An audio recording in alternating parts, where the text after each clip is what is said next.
Welcome back, Wolfpack. Verlis here to a facts, stats, trivia, and a top 10 for the fairy typings. So if you like fairy typings, please leave a thumbs up for the video, and also comment down below which typing you would like to see next. So now let's go and check out some fairy types. Now, fairy type Pokemon are pretty interesting because they were introduced to help counter out dragon type Pokemon, but they were also introduced with a lot of lore. There was reasoning behind it, and it kind of shows in the defenses. That fairies in mythology, they are burned by steel, thus showing the weakness right there. Also, by having the poison weakness, it really gives just a lot of dynamicness to the Pokemon metagame, and then you have that immunity to dragon, which really brings down the power of dragons, and you also resist fighting, bug, and dark. Because fairies are generally represented as like benevolence, a part of light creatures or something like that, it naturally just counters out the dark. So really a lot of really cool things were introduced with the fairy typing. Also, when we look at them offensively, we're going to be super effective against dark, dragon, and fighting, as well as resisted by fire, poison, and steel. This little bit of fire resistance also really helps out the game a lot. That you give fire just a little bit of an edge. That now with all these other Pokemon kind of being tuned around the fairy typing, you know, it's a technical buff to fire type Pokemon, even though it is very subtle. Looking at the stat distribution of fairy types, it's really centered. That I kind of like how balanced it is. You know, you have 8th in hit points, so right around that middle place for hit points. Lowest on the attack though, dead last with that 18th for attack. Not too much on the defenses, but really good on special attack and really good on that special defense. 3rd highest special defense, so we can see that this is going to be a fairly health bulky typing with a lot of special defense aspects, but it's not very fast and it has really nothing to do physically. Now for some Pokemon related fun facts about the fairy typing. Gardevoir is the highest base stat total of any fairy typing that is not a legendary Pokemon when it Mega Evolves, and Florges has the single highest stat of any non-Mega, non-legendary fairy typing Pokemon, with its special defense being really ridiculous. So now we can kind of see, you know, when we look at these Pokemon, they generally have a very high amount of special defense, and that's why we have such a high ranking for our special defense. Some other stats about the fairy typing is that there are technically three legendaries in the fairy typing, and that's it. It's Xerneas, Deontay, and Mega Deontay if you want to count that, and only 5.1% of Pokemon are fairy typing. Since it's a new typing, it's the 3rd rarest typing as well, behind Ghost and Ice, and we'll talk about those in some future episodes. And also, probably the biggest mind-blowing fact about fairies is that it is the newest typing in Pokemon. Now if we want some miscellaneous fun facts, that the Pixelate ability is actually an ability exclusive to fairy type Pokemon that turns normal moves into fairy type moves. So that means every Pokemon with the ability Pixelate is automatically going to get stabbed from it, which is actually really interesting.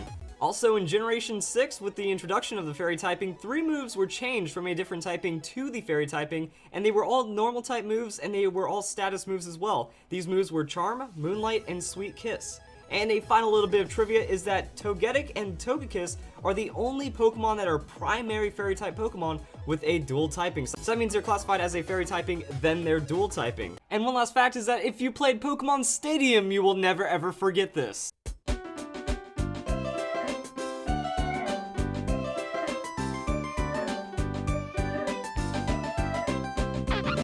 Next up, when we look at Pokemon matchups with the fairy typing, it's actually pretty strong when you look at it. That there's only 146 resistances, and then the rest are 518 neutral hits and 113 super effective hits with 1 immunity. That's Shedinja.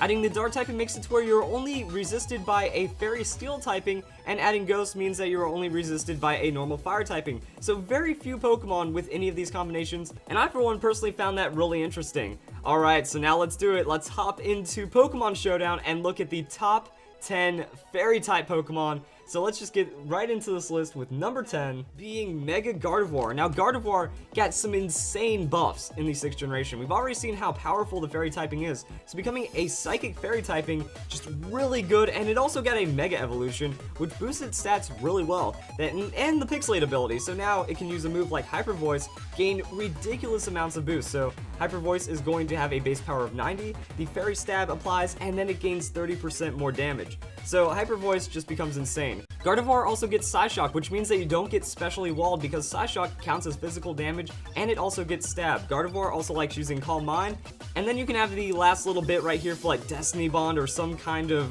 coverage. Energy Ball works out really well, a hidden power of your choice, and then we can just look at the stats.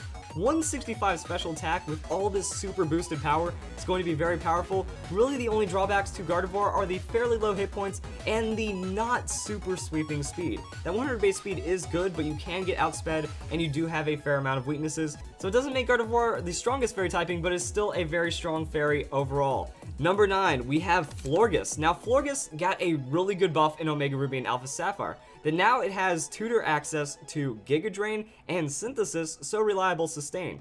Florges' stats are also really insane, because I mean, we look at that special defense, 154 special defense, then 78 hit points, 68 defense. All we really need to do is max out our defenses, max out our hit points. Our special defense is really good. Run something like Calm Mind, and Florges can entirely shut down a team if there are only special attackers left. Has good amounts of sustain. It used to rely on Wish, but now it can go for Synthesis.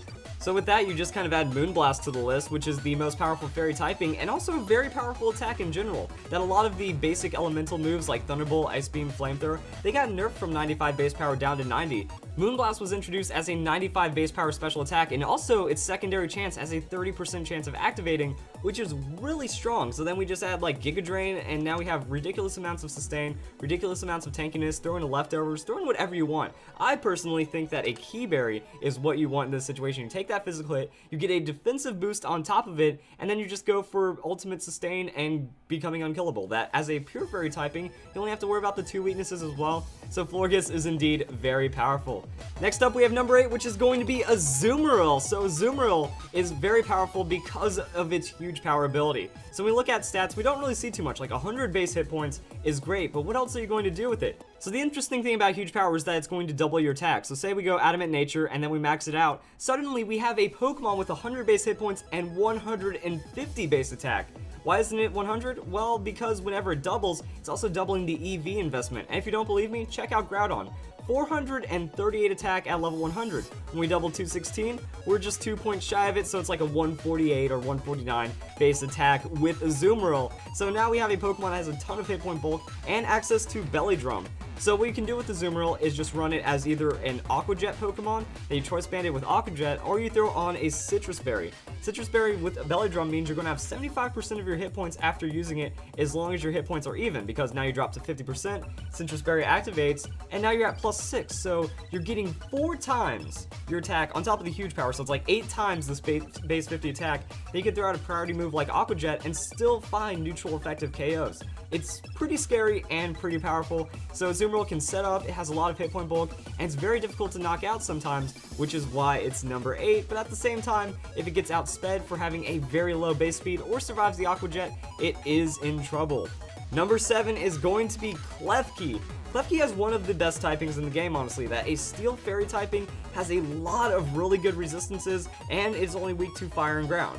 Like, because of the Steel typing, you're not weak to Poison anymore, and it's just going to be very powerful. And then Klefki is a tricky little key ring because it has the Prankster ability. All non-damaging moves have their priority increased by 1, which means you can do some really silly things, like swagger your opponent before they attack, throw out something like a Thunder Wave before your opponent can even attack, really get them slowed, and then use a Foul Play, and now we have Swag Play, and that's very devastating.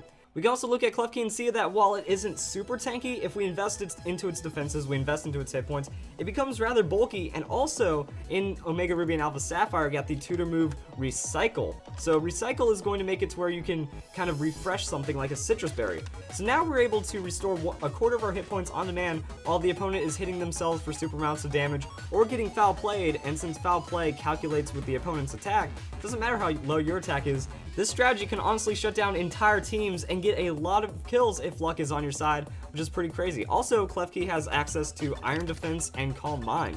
So if you want to get really tanky, you can do that as well. Then before your opponent attacks you, you're doubling your defense or getting 50% special defense, and then you can throw out a Thunder Wave, go into something like a Draining Kiss. Now you have Sustain, you get health back.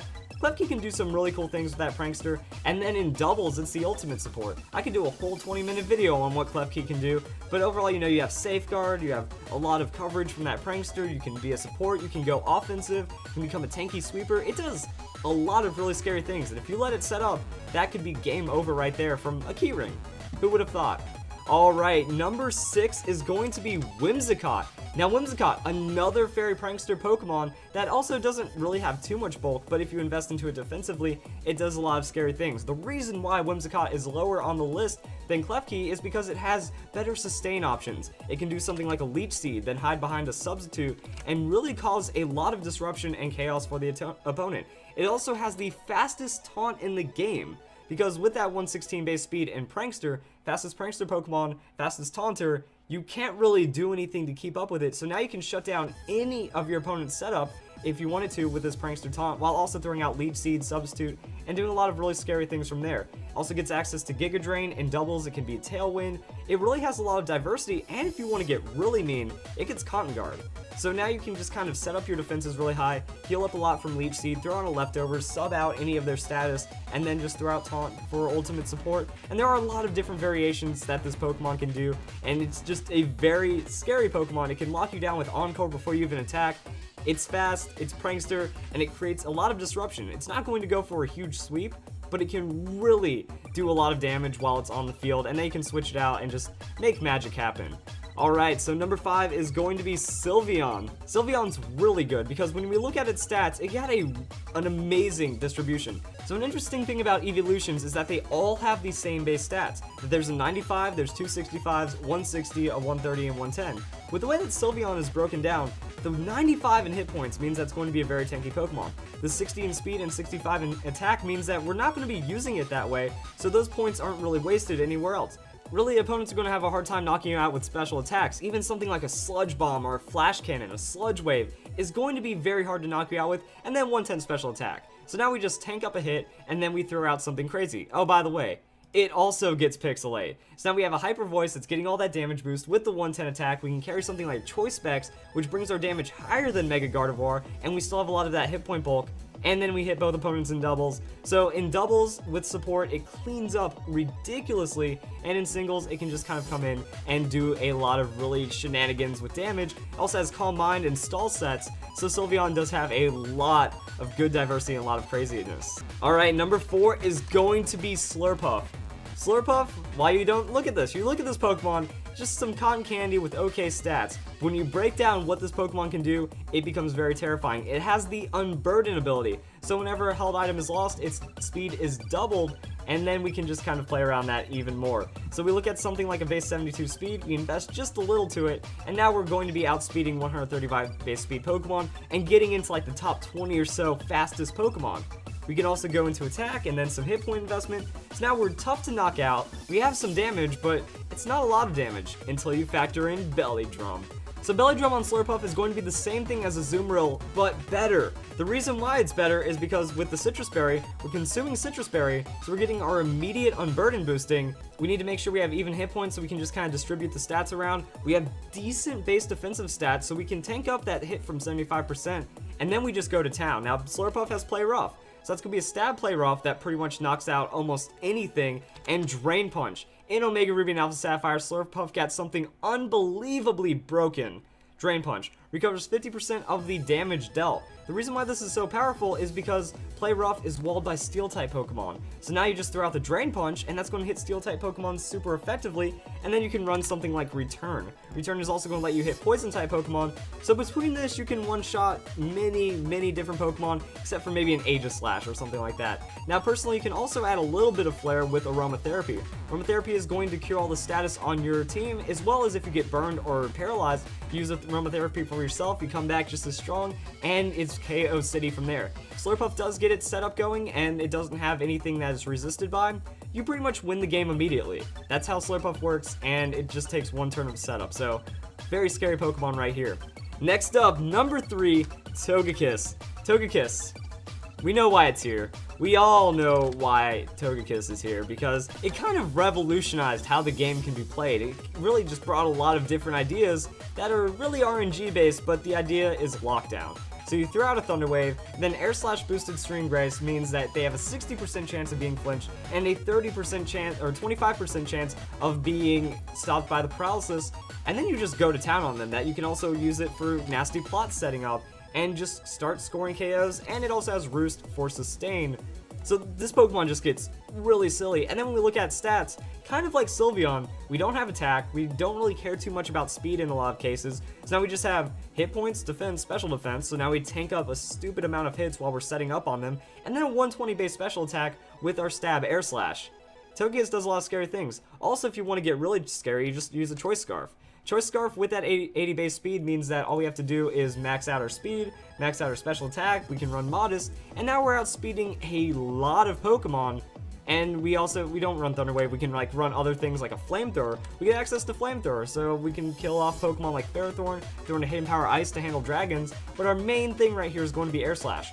We outspeed the Pokemon, 60% chance for them to flinch, and if they flinch, you 2-hit KO a lot of Pokemon with a 120 special attack.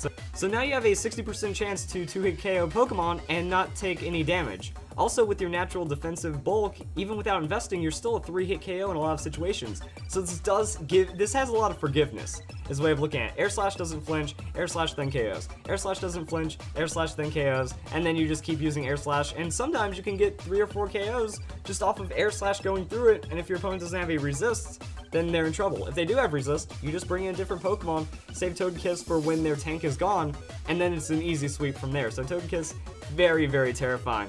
Alright, number 2 is going to be Mega Mawile. So Mawile, ridiculous Pokemon when it Megas because it has the huge power ability. We already saw this, except it has a 105 base attack.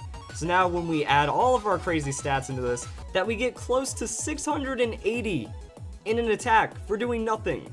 Now the only drawback, there really isn't one. Like, you have low speed, but oh, hey, guess what? It has access to Sucker Punch, which is priority. And then even if you do get outsped, you have a very high defense, pretty decent special defense, so the idea is you just run hit point bulk so you survive as much as possible, set up a Swords Dance. This Pokemon's very hard to knock out, that if you don't hit it with that ground type super effective hit, don't hit it with that fire type super effective hit, it's going to survive, and it's going to get Swords Dance, and then just one-shot you with Sucker Punch all day long.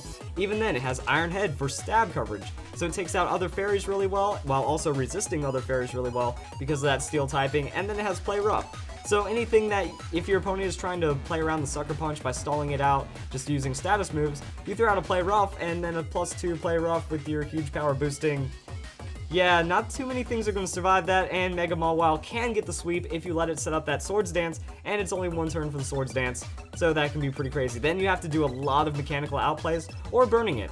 Now, fortunately, Mega Mawile is weak to the burn, so that's the only way around it. But that's still a crazy Pokemon that can set up really hard, because that huge power with Swords Dance, pretty scary. But what could be scarier than Mega Mawile? I have an answer for you, and it's going to be Clefable. Clefable is ridiculous because of the Magic Guard ability or because of the Unaware ability. Now, what you want to do with Clefable is much like with Florges, max out its hit points, max out its defense, and then just go for some Calm Mind. Now, Calm Mind on Clefable isn't going to be as powerful as a Calm Mind on Florges, but it can have the Unaware ability, so it comes in on Pokemon that's already set up Calm Minds, Pokemon using Swords Dance, and then it just doesn't care, because it's unaware. It'll set up its own Calm Minds, and then it has great coverage. It uses Flamethrower, so any Pokemon like a Steel-type Pokemon trying to wall you out, you're just going to be able to hit it super effective, and it is a Pokemon that gets access to Moonblast, and it also has access to Moonlight. So you come in, you heal up with that Moonlight whenever you get low, you just throw out Moonblast and Flamethrower.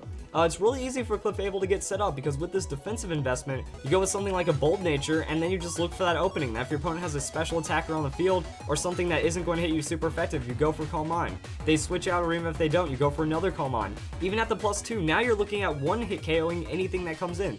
They bring a Steel typing that uses Iron Head. Clefable can survive quite a bit of Iron Heads, like from a Garchomp, or even some Steel-type physical attackers. It can just survive with all of this defensive bulk, throw out a Flamethrower, and then you just heal back up with Moonlight. You also have access to Leftovers, which is really good as well, so now we're just getting a lot of sustain, and I've gotten more Clefable sweeps than I can really remember, because you just throw it in, you go +3, +4 on Calm Mind, and then you kind of win.